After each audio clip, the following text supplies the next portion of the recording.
This video is brought to you by Vincero Watches.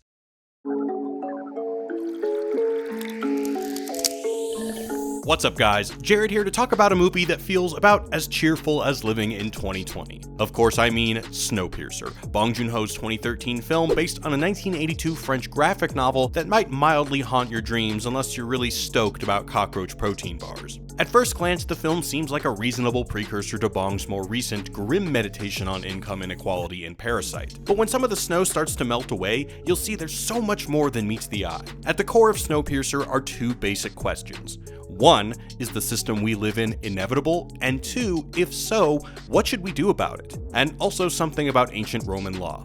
We'll get to that. Welcome to this Wisecrack edition on Snowpiercer, and spoilers ahead for the end of the world. But before we get into it, I want to give a shout out to this video's sponsor, Vincero. Vincero makes luxury watches that cost less than other premium brands. They're bold, stylish, and handy if you just want to know the time. I got the Chrono S in matte black, and I like how it makes me feel like I can dress up any outfit just by putting it on. I also like that it reduces the need for me to carry my phone around.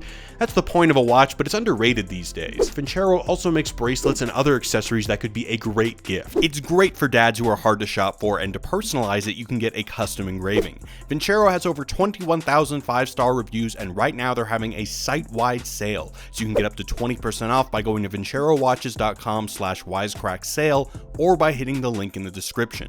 The discount will be applied automatically at checkout. Again, that's vincerowatches.com/wisecracksale for up to 20% off. And now back to the show. But first, a quick recap. Meet Snowpiercer, a world-touring train that, after a global apocalypse, became home to the last remains of humanity. In the most literal caste system imaginable, rich people exist in luxury in the front of the train, while poor folks exist in squalor in the back. Everyone is supposed to worship Wilford, the train's conductor and architect, who sucks. Curtis, a kind of revolutionary Steve Rogers type, reluctantly leads a revolt to take control of the train, spurred on by his mentor Gilliam, a kind of more metal Nick Fury. Curtis and his motley crew embark on a bloody journey to the front of the train. Along the way, they learn that the train is home to A, one dope aquarium and sushi bar, B, a somewhat disturbing nightclub, and C, sustainable agriculture. You know, something for everyone. Finally, Curtis meets Wilford, who explains that this whole revolution, like all the ones that preceded it, was planned as a means of population control. For optimum balance, however, there have been times when more radical solutions were required, when the population needed to be reduced rather drastically. And Gilliam was in on it too. Oh, don't tell me you didn't know. Gilliam and I, our plan. Also, Wilford, who is old at this point, wants Curtis to take his place, but a tempted Curtis spots one too many labor laws being broken and refuses. He then orders his comrade to blow the whole thing up. There are 2 survivors.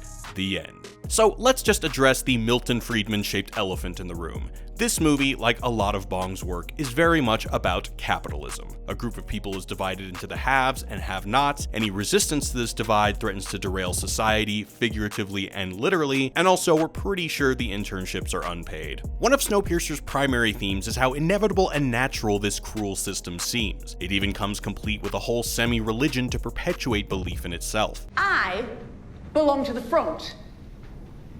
You belong to the tail.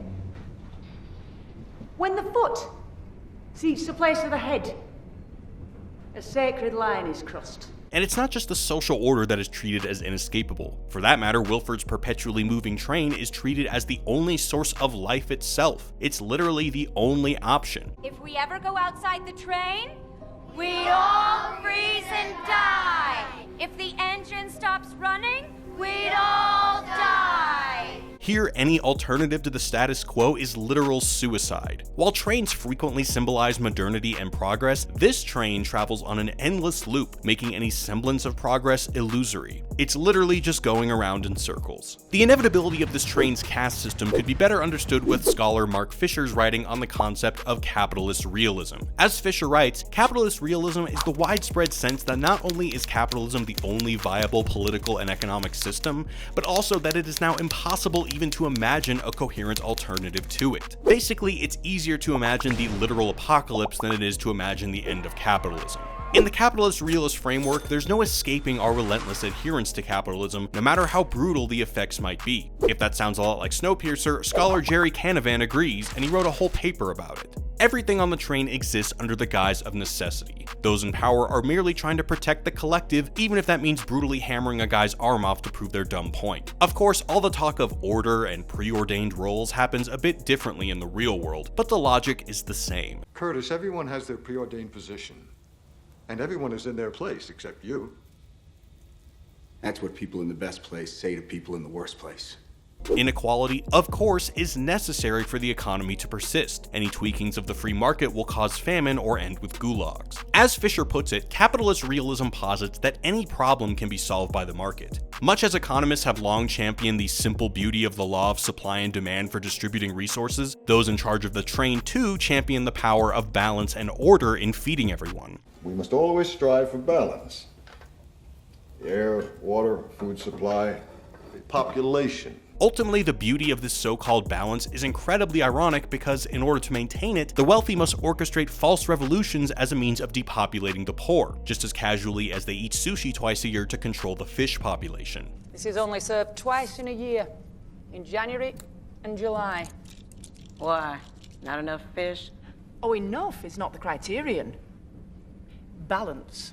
The system is fundamentally unbalanced and requires extensive intervention to maintain itself, not unlike the way real-world capitalism relies on bailouts for giant corporations and big banks. In this case, though, it's the train that is literally too big to fail. But there's more depressing ideas to be found in Snowpiercer. Consider the way life is treated in this world. 74% of the poor are killed off without a second thought. Precisely 74% of you shall die. Mothers have their children taken away, recruited as slave labor. Life in the tale seems hardly worth living. Here's where we get into the idea of necrocapitalism, the depressing sibling of necropower, which we talked about in our Mad Max video because we apparently just love death-adjacent content. Necrocapitalism, as conceived by scholar Subhabrata Bobby Banerjee, is the practices of organizational accumulation, i.e. gaining wealth, that involve violence, dispossession, and death. In order for this system to work, Banerjee explains, governments must create certain spaces of exception where individuals do not possess rights, which is the tail section to a T. They are subject to violent policing, forbidden from free movement, and deprived of any autonomy. So what happens to humans in spaces of exception? To explain, Banerjee recalls philosopher Giorgio Agamben's analysis of the ancient Roman legal concept of the homo sacer, Latin for sacred man. The homo sacer in Rome was killable but not sacrificable. In other words, they were so valueless that you could just Grand Theft Auto them and leave someone fatherless, but you couldn't do so in a religiously meaningful kind of sacrificial murder way. The point is, the homo sacer doesn't even have the benefit of being oppressed within and by the law. They're simply outside of the law. Banerjee and Agamben point to all kinds of modern equivalents of people living as homo sacers. Agamben wrote of people in concentration camps who existed in this extra-legal hell zone, while Banerjee cites the victims of imperialism and colonization in the search for profit. The lives lost due to environmental degradation, unsafe working conditions, or resource wars are a kind of homo sacer. In Snowpiercer 2, the tail enders exist in this strange, outside of the law but not really position of the homo sacer. Their lives are essentially meaningless, except insofar as they can be useful to those who actually matter. Are there any experienced violinists here? Wilford selectively slaughters them like deer but flippantly saves 18 people. Spare 18 to celebrate our 18th year.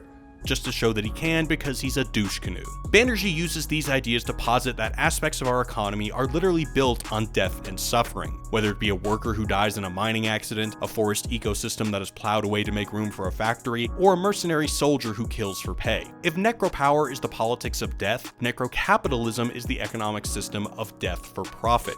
To understand Snowpiercer, Canavan combines Fisher's capitalist realism with Banerjee's necrocapitalism, taking the economics of death and projecting it into the future as the only viable outcome in a concept he calls necrofuturism. Or in his words, those capitalist realist anticipations of the coming decades that anticipate the future as a devastated world of death. You know, like a world ruined by climate change and the definitely not idiotic idea about how to fix it. As Canavan writes, necrofuturism posits a future that is doomed to continue modern capitalism's unsustainable and immoral practices even as those practices become more and more destructive and self-defeating. He argues that such a vision is the dominant modern conception of the future. Whereas we once imagined a cool future with jetpacks and rad alien sex, today we can only speculate if the 2030s will outsuck its 20th century predecessor. Necrofuturism started blooming in the 1970s with movies like Soylent Green, which imagines a world ravaged by environmental destruction and overpopulation, to posit a very gross scenario that we won't ruin for you. Soylent Green is made out of...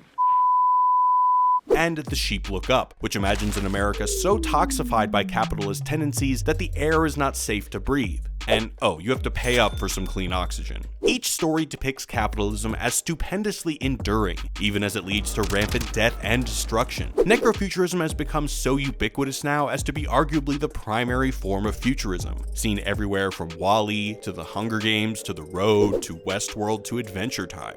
Now, necrofuturism is certainly vividly depicted in Snowpiercer. We have the post-apocalyptic world where, in response to mankind's warming of the planet, caused presumably by rampant global capitalism, 79 countries released the artificial substance CW7 into the atmosphere, which ironically freezes the world and kills most of humanity. This is particularly necrofuturistic. Here, capitalist logic has destroyed the world not once, but twice. But unlike other bleak apocalypse films, Snowpiercer tries to actively combat the necrofuturism of our own imaginations. Rather than being a necrofuturistic film as such, it's arguably a critique of necrofuturism. As Canavan argues, life aboard the train was not an inevitable reality. Rather, it was a deliberately designed atrocity machine. Someone laid the tracks, someone built the train, someone is even now driving the cars and stoking the engine. If cramming a bunch of people into one car to subsist on cockroach bars is inevitable, it's only because someone, i.e. Wilford, deliberately wasted space on an entire car of pools or another one of saunas and whatever the hell this one is. If the kind of order Wilford wants is necessary, it's only because he designed it to be so.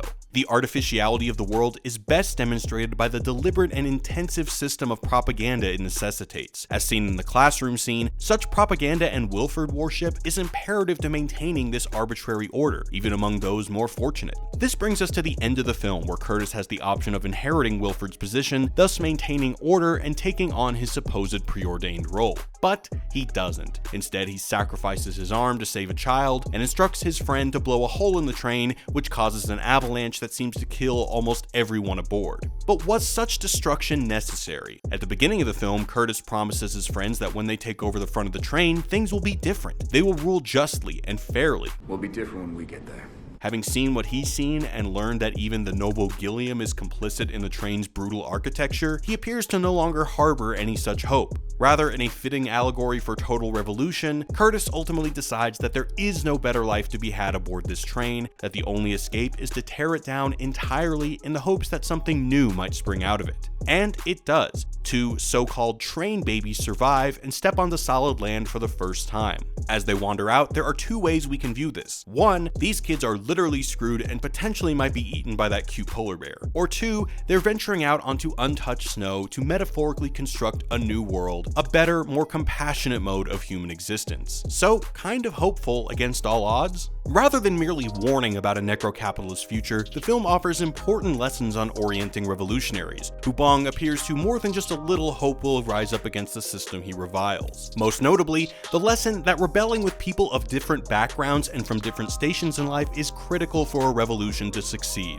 The members of the tail end are diverse, and not all of them even speak the same language. Yet a translator device allows Curtis to work with the higher status Namgung, who has fallen due to his drug addiction. Similar moments of solidarity come in our Torch Marathon to the front lines, where everyone, men, women, and children, provide a valuable role in the battle to the front. This stands in stark contrast to Bong's more recent film Parasite, in which members of the working class bicker over crumbs from their benefactors instead of working together. With these different backgrounds come different knowledge. Indeed, it's clear that Namgung understands the snow is melting because of his past relationship with an Inuit woman. Like her, he is convinced that the earth is warming. 눈과 얼음이 줄어든다는 얘기지. 즉, 녹고 있다. Later we see him preoccupied with a single snowflake and eventually deploying his snow knowledge to create an avalanche and derail the train. It's also worth noting that this cooperation is often juxtaposed with those on the top. The train crew too use translators, but only to bark orders at the masses, and in the classroom a poster of Native Americans is shown in the background, perhaps asking us to consider what it means to treat a group of people as an object of study rather than to learn from them. All of this seems quite fitting for a film by Bong Joon-ho, who's often credited with forging the way for a new transnational form of film. But what do you guys think? Are we being too optimistic, or is there secretly hope embedded in this at first totally depressing film? Or is everything just awful forever? Let us know what you think in the comments. Mad thanks to our incredible patrons for supporting the podcast and our channel. Hit that subscribe button, and before you go, I just want to give one last shout out to our sponsor, Vincero. If you're still looking for a gift for Father's Day or a nice gift to treat yourself, then head on over to vincerowatches.com/wisecrack sale and you can get up to 20% off your purchase. And again, thanks for watching, guys. Peace.